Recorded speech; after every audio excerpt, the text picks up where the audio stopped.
It reduce the particle 1 to 20 micron. ठीक है, ये 1 से 20 माइक्रोन तक आपके पार्टिकल रिड्यूस कर सकती है। मीन्स बहुत ही ज़्यादा पतला पार्टिकल कर देती है आपका ये। क्योंकि क्या है बेटा, कंटिन्यूस प्रोसेस है, चल रही है चल रही है चल रही है, तो चल चल के लास्ट। अरे अनुज माइक ऑफ करो बेटा अपना। अनुज माइक ऑफ करो।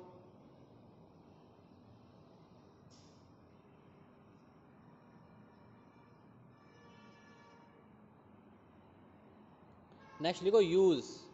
उपयोग क्या है इसका, यूज लिखो।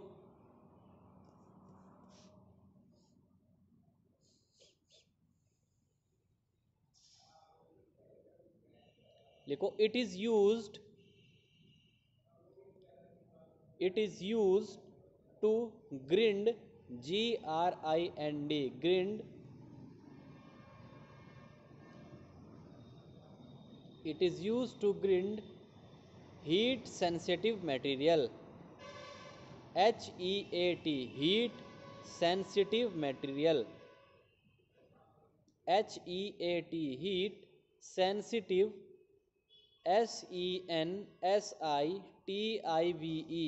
Heat sensitive material.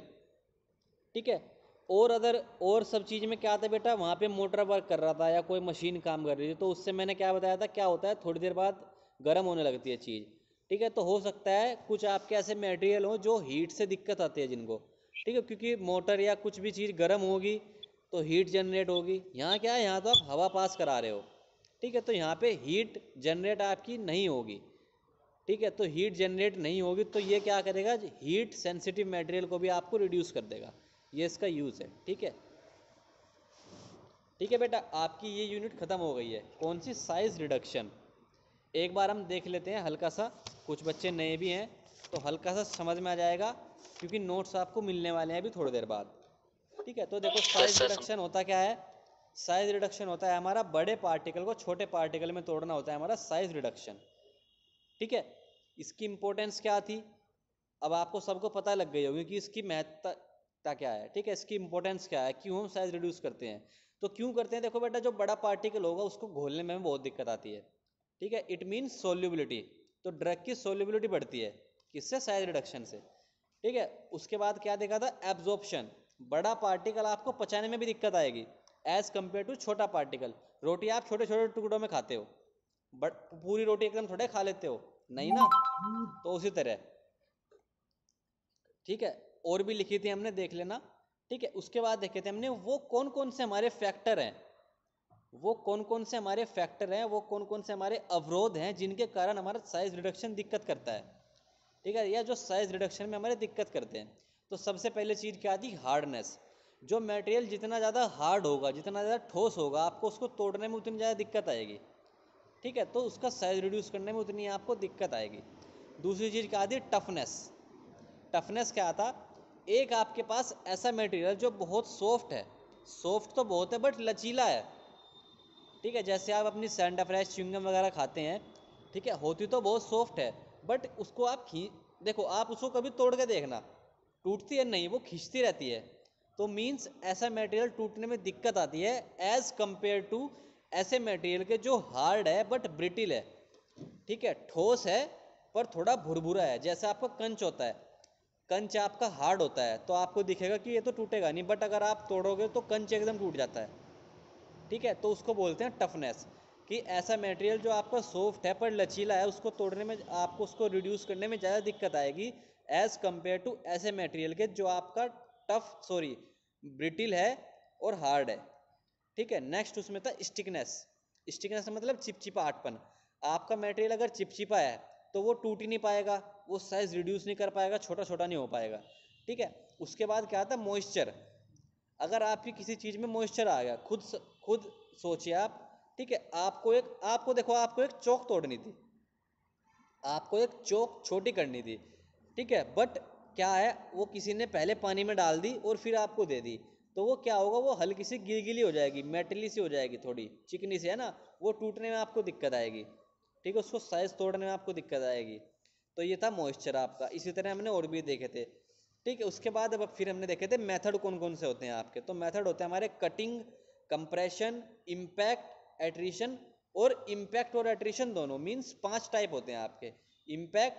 Cutting, compression, impact, compression और इम्पैक्ट एंड एट्रिशन दोनों। ठीक है। कटिंग में क्या होता है, कटिंग का नाम ही क्या है, कटिंग मीन्स कोई चीज कट रही होगी। तो कटिंग में हमने क्या पढ़ा था, कटर मिल। कटर मिल में क्या आता, आपके पास 2 तरह के ब्लेड होते थे, एक जो आपके स्थिर रहते थे, एक जो आपके घूमते रहते थे। ठीक है, इस तरह से। तो देखो ये जो स्थिर वाले ब्लेड होंगे, ये जो घूमने वाले होंगे ऐसे ऐसे बीच बीच में आएंगे, और जब ये यहाँ आएगा इस पॉइंट पे आके आपका क्या होगा, इसके बीच में आपका सामान आएगा और टूट जाएगा और छोटा छोटा हो जाएगा। तो इसको बोलते हैं कटिंग मीन्स कटना। फिर हमने पढ़ा था रोलर मिल। रोलर में क्या आता, प्रेशर लग रहा था। देखो रोलर क्या है, जैसे आपका सड़क पे रोलर चलता है तो क्या करता है, बहुत हाई प्रेशर से डालता है वो, जिसके कारण आपकी चीज़ फ्लैट हो जाती है, सड़क फ्लैट हो जाती है। तो उसी तरह क्या था, आपके रोलर थे, आपके रोलर इस तरह घूम रहे थे, 2 रोलर। ठीक है, इसके बीच में आप सामान डालो, ठीक है, वो प्रेशर से टूट जाएगा। तो ये था हमारा रोलर मिल। उसके बाद हमने क्या देखा था, हैमर मिल। हैमर मीन्स हथौड़ा होता है। तो हैमर मिल में क्या आता, सिर्फ आपके घूमने वाले ब्लेड होते थे। घूमने वाले ब्लेड मोटर की सहायता से बहुत ही तेज स्पीड पे घूमेंगे।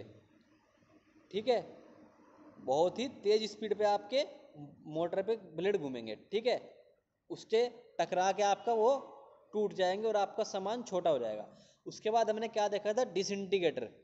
डिसइंटीग्रेटर में भी क्या था, आपका 4 ब्लेड लगे होते थे। ठीक है, इसमें काउंटिंग दे रखी थी मैं, आपके 4 ब्लेड लगे होते थे। वो मोटर की सहायता से 5000 से 7000 पर मिनट, 1 मिनट में 5000 से 7000 बार घूमते हैं वो। ठीक है, जिसके कारण क्या होता था, थोड़ा सा वैक्यूम जनरेट होगा, क्योंकि वो एक सिलेंडर के अंदर घूमते हैं। ठीक है, अंदर घूमते हैं तो उसमें थोड़ा सा वैक्यूम होगा। डिसइंटीग्रेटर से हमें क्या हो रहा था, हमारा सामान तो टूट ही रहा था, प्लस जो टूटने के कारण जो थोड़ी बहुत ही आपकी धूल उड़ती है वो भी हम कलेक्ट कर ले रहे थे। ठीक है, क्यों, क्योंकि हमने एक बैग लगाया हुआ था, तो वो चीज़ उस बैग में जा रही थी। मीन्स हमको बहुत पतला पाउडर भी मिल रहा था और जितना हमें चाहिए वो भी मिल रहा था। उसके बाद देखी थी हमने बॉल मिल। बॉल मिल में क्या थी, आपकी गेंद थी, गेंद। ठीक है, बॉल मिल आपका एक ऐसा था, बॉल को आप ऐसे घुमाओगे तो बॉल के प्रेशर और बॉल के टकराने से आपका सामान टूटेगा। ठीक है, जितनी ज़्यादा भारी बॉल होगी, ठीक है, आप देख लो, आप किसी बहुत ही भारी चीज़ को आप किसी चीज़ पे मारो तो वो टूट देगी उसको। तो वही था, उसमें कई सारी आपकी बॉल होती थी। ठीक है, और बॉल आप उसको ऐसे घुमाते थे, इस तरह घूमता था वो मशीन से। ठीक है, बॉल आपस में टकराएंगी, बॉल से आपका सामान टकराएगा, सामान टूट जाएगा। ठीक है, फिर हमने लास्ट देखा आज फ्लूइड एनर्जी मिल। इसमें क्या आता है, खाली पाइप है आपका, आप अपना सामान डालते हो उसमें, और उसमें आप अपनी एक बहुत हाई प्रेशर से हवा पास कराते हो। ठीक है, उससे क्या होगा, वो नोजल से टकराएगी, टकरा टकरा के आपके आपस में टकराएंगे, सामान टूटेगा और छोटा हो जाएगा। ठीक है, दूसरी तरफ आप उसको कलेक्ट कर लोगे। तो समझ में आए आपके unit? Yes sir. Yes sir. ठीक है, जो रेगुलर दे रहा है उससे समझ में आ गई होगी, जिसके नहीं समझ में आएगी उसने हल्का सा कुछ कैच करा होगा, नोट्स मिलते उसके थोड़ा पढ़ लेना। नहीं समझ में आएगी कभी भी कॉलेज आ जाओ, पूछ लो आप। ठीक है, ठीक है। Yes sir. आई थिंक एक लेक्चर मेरा और पड़ जाएगा उस लेक्चर में, क्योंकि आपके 2 तारीख से सेशनल है बेटा। ठीक है, तो उस नेक्स्ट लेक्चर में हम क्या करेंगे, आपको मैं कुछ क्वेश्चन आंसर कराऊंगा। ठीक है, एमसीक्यू, क्योंकि आपका पेपर आना है एमसीक्यू। सर एग्जाम ऑनलाइन होएगी ना सर? हाँ बताओ बेटा। मैं कह रहा हूँ सर ऑनलाइन एग्जाम होएंगे ना? एग्ज़ाम ऑनलाइन होंगे बेटा। ऑनलाइन कैसे ठीक होंगे, है सर। आपको प्रॉपर एक रजिस्ट्रेशन लिंक दिया जाएगा। अभी क्योंकि ट्रायल ले रहे हैं हम सॉफ्टवेयर का, 2 तारीख से, भी तो अभी 3-4 दिन है। आपको क्या होगा, आपको एक लिंक दिया जाएगा। ठीक है, उस पर आप क्लिक करना, अपना रजिस्ट्रेशन करना, तो आपके पास खुद ही अपना एक आईडी और पासवर्ड आ जाएगा। आपके पास अपना आईडी और पासवर्ड आ जाएगा। जब आपका एग्ज़ाम स्टार्ट होगा, आप अपना उसमें फिलअप कर देना, वो आपका स्टार्ट हो जाएगा एग्ज़ाम। ठीक है, आपको क्वेश्चन दिख जाएंगे वहाँ, एक क्वेश्चन के 4 आंसर होंगे, आपको टिक करना होगा, बस टिक करना होगा, जैसे भी आपको सिलेक्ट करना होगा। ठीक है, तो ठीक है मैं सर। कुछ क्वेश्चंस आपको करा दूंगा। सर इसकी टाइमिंग बेसिस क्या? बाबू टाइमिंग टाइमिंग क्या आई होगी थिंक सर? 20-30 मिनट होगी, 20 से 30 मिनट। ठीक है, तो मैं आपको 40-50 क्वेश्चन करा दूंगा। ठीक है, मैं ये नहीं कह रहा कि वही क्वेश्चन आएंगे, ठीक है, उनके भरोसे मत रहना। ठीक है, थोड़ा आपको पता लग जाए किस तरह पेपर आएगा, कैसे किस तरह से क्वेश्चन आ सकते हैं। ठीक है, हाँ 4 5 10 क्वेश्चन अगर आ जाएं तो बहुत अच्छी बात है आपकी, पर मैं ये नहीं कह रहा हूँ कि सारे उसमें से आ जाएंगे। ठीक है, ठीक है सर। चलिए इतना ही रखते हैं, नेक्स्ट लेक्चर में मिलते हैं। आपकी नींद थैंक यू खत्म सर। हो गई है। Thank you sir. 20 मिनट बच रहे हैं लेक्चर के, पढ़ो। ठीक है, पढ़ लो, यूज़ कर लो। मेरा ये लेक्चर फिनिश अभी नहीं हुआ है। ठीक है, 12 बजे हेलो होना था सर। वैसे, बट कोई नहीं, मैं टाइम दे रहा हूँ आपको, आप यूज़ कर लीजिए लेक्चर। 1 मिनट अटेंडेंस रिकॉर्ड कर लूँ मैं बस।